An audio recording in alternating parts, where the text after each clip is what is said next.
Agora, o conde Leão Tolstói, em russo Lev Tolstói, nasceu em 1828 na propriedade paterna de Yasnaya Polyana, isto é, clareira ou campina clara.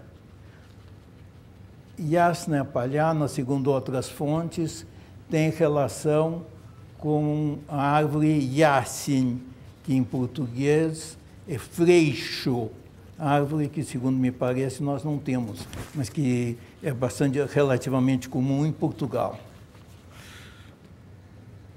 Agora, os Tolstói eram uma família da mais antiga nobreza russa. O nome de Tolstói aparece na história russa com relativa frequência. É um nome bastante glorioso, assim, na tradição russa. A mãe de Leão Tolstói era de nascimento princesa Volkonskaya. Depois, ele vai utilizar esse nome em Guerra e Paz, vai utilizar materiais de família, correspondência conservada nos arquivos familiares. Então, é um nome bastante que soa familiar a quem esteja habituado a ler Tolstói, pelo menos para os leitores de Guerra e Paz. Agora, ele passou a infância e meninice numa família numerosa, ora em Yasnaya Polyana, ora em Moscou. Agora, perdeu a mãe e o pai muito cedo. A mãe antes dos 2 anos e o pai aos 9. E foi criado por uma tia. Estudou línguas orientais na Universidade de Kazan. Agora, sabe-se que em Kazan, quando estudante, ele, uma certa ocasião, esteve internado no hospital por alguma doença não muito grave, e lá teve bastante contato com um monge budista. Então, segundo os biógrafos, isso teria influenciado desde aquela época. Agora, as primeiras anotações conhecidas dos diários de Tolstói são de 1847, portanto, dos 19 anos. Ele manteve o diário durante a vida toda. O diário era, assim, o companheiro constante dele. E ele o escondia porque ele escrevia tudo. Escrevia as coisas mais íntimas, escrevia nesse diário. Basta dizer a vocês que a grande edição das obras de Tolstói, que é em 90 volumes, desses 90 volumes, 14 são o diário dele. É um diário vastíssimo. Pouca gente o leu na íntegra, para dizer a verdade. Geralmente, nas edições mais correntes de Tolstói, publicam-se trechos. O diário na íntegra, pouca gente leu. Ele dizia, dessas páginas de diária, dizia, elas são eu. Quer dizer, ele se identificava tanto com esse diário, ele contava tudo no diário. Até confissões incríveis a gente lê no diário. No período soviético, ele nunca era publicado na íntegra, apenas partes do diário. Pouca gente o leu todo. Agora, quando moço, ele levou uma vida assim de farras, de jogatina, de farras com mulheres.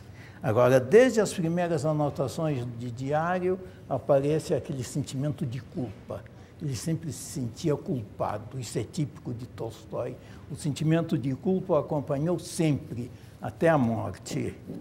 Parece que ele tinha consciência de tudo que fazia o que poderia ser considerado ruim e tinha uma grande consciência, assim, uma vergonha de pertencer a uma classe privilegiada. sempre. Isso acompanhou sempre a vergonha de ser assim mais rico do que o povo simples. Agora, datam de 1881 os primeiros escritos criativos, já numa forma mais ambiciosa e trabalhada. Nesse mesmo ano, ele se transferiu de Moscou para o exército de ocupação no Cáucaso. Estava em prosseguimento uma campanha pela ocupação do Cáucaso. Quer dizer, o Cáucaso já tinha sido ocupado pelos russos, mas tinha havido uma grande rebelião, uma rebelião de fundo religioso. E os russos, então, mobilizaram um grande número de tropas, e o Tolstói pediu para ser incorporado ao exército do Cáucaso. Então, agora, o curioso é que, de início, nas primeiras anotações de diário, ele se mostra, assim, ansioso pelo domínio, de dominar o Cáucaso. Ele se mostra, assim, com a mentalidade mesmo de ocupante e tudo, quer dizer que estava plenamente convencido, mas depois aparecem dúvidas. E então, no diário, ele se pergunta, será que eu estou certo? Será que é isso mesmo que eu tenho que fazer? Agora, quando ele estava no Cáucaso, teve início a guerra com a Turquia, uma guerra com a Turquia, que acabou se transformando em guerra com a Inglaterra e a França. A campanha da Crimeia, não é? O Tolstói, então, pediu para ser transferido para o front da Valáquia, que atualmente faz parte da Romênia. Ele pediu para ser transferido para o front de lá, e imediatamente isso foi concedido, claro, e de lá ele pediu para ser transferido para a Crimeia. Quando começou a Guerra da Crimeia, a Inglaterra e a França entraram na guerra ao lado da Turquia, e ele pediu para ser transferido para a Crimeia. E ele foi transferido para Sevastópol, quer dizer, Sevastópol, em russo é Sevastópol, que era o grande porto militar assediado pelos ingleses e franceses.